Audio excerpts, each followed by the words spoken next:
Hi guys, today we're making steamed Thai red curry mussels, and that's going to start with 1 shallot, 2 garlic cloves, and a few inches of fresh ginger. So I want to finely dice our shallot, so I'm going to cut the top off, slice it in half, peel the skin off, slice lines across the shallot, not cutting all the way through, then slice horizontally, once again, not all the way through, and now we have a fine dice when we cut like this. Like the shallot, I want to cut the garlic really finely too, so I'm going to cut the ends off, peel the skin off, and just chop this very finely. You don't need precise cuts for this, just make sure that the cuts aren't clunky. Now for the ginger, I'm going to just cut the skin off, slice it into planks, stack them, cut it in half, and then dice.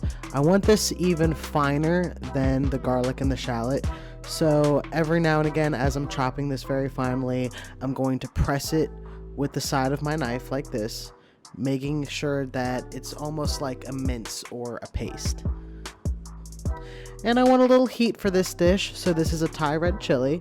They are quite spicy, so I'm going to use only one, and I'm making sure that I wear gloves.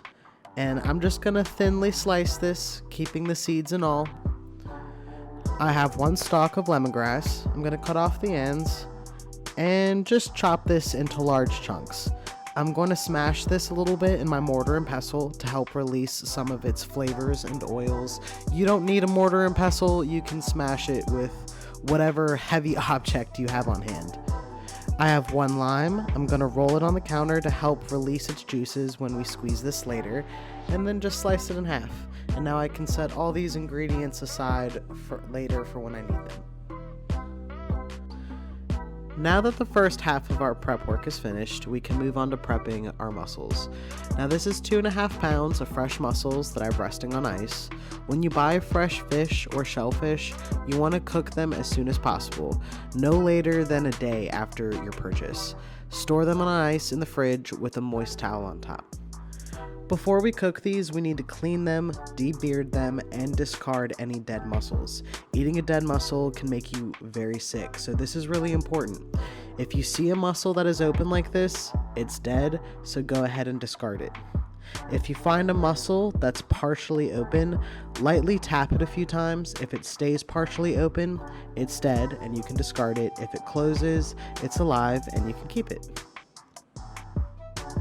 Now we can move on to debearding our mussels. The beard on a mussel is a mass of elastic threads that can hold the mussel to surfaces, and it's safe to eat, but it's not very pleasant to eat, so that's why we're discarding it.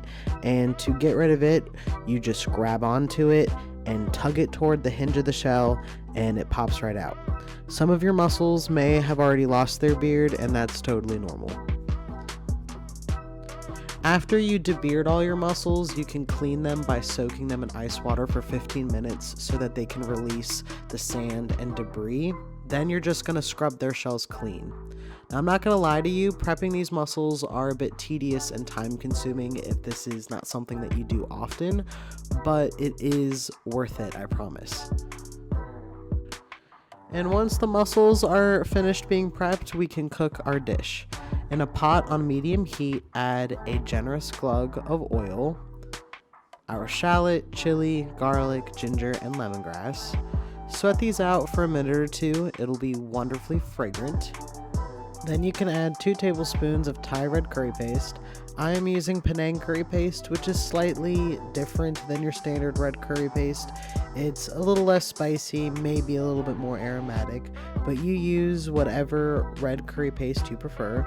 Cook it down for a minute or 2 before adding 1 can of unsweetened coconut milk, and then stir to combine. Now we can add the juice of our lime, 2 teaspoons of sugar, a ½ cup of vegetable broth, and 2 tablespoons of fish sauce. Let it come up to a boil, then add the mussels. Then just cover them up with a lid so they can steam. And while the mussels steam, we're going to go ahead and prep our garnish, which is a bunch of Thai basil and fresh cilantro. Thai basil is a little sharper and more perfumey than basil you'd find in Italian cooking. And to prep these, we're just going to destem the herbs, then chop them roughly. Don't cut them up too much or you'll bruise them. Once all of your mussels are opened, that means they're finished cooking. And then you can just add your herbs, stir to evenly distribute, and now we can plate these up and give them a taste. And you can serve these little beauties up in a bowl or on a plate, whatever you prefer. And I have some toasted bread to sop up the broth, but rice would also be perfect with this. And honestly, these mussels taste amazing. This is easily one of my new favorite recipes. The mussels are beautifully cooked, they're not at all rubbery.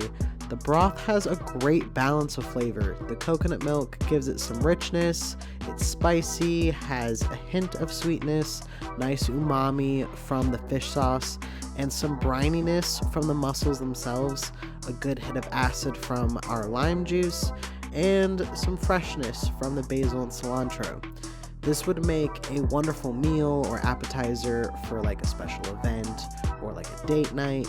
It's simple, beautiful, and it has a wow factor. I definitely recommend it if you get the chance to make it.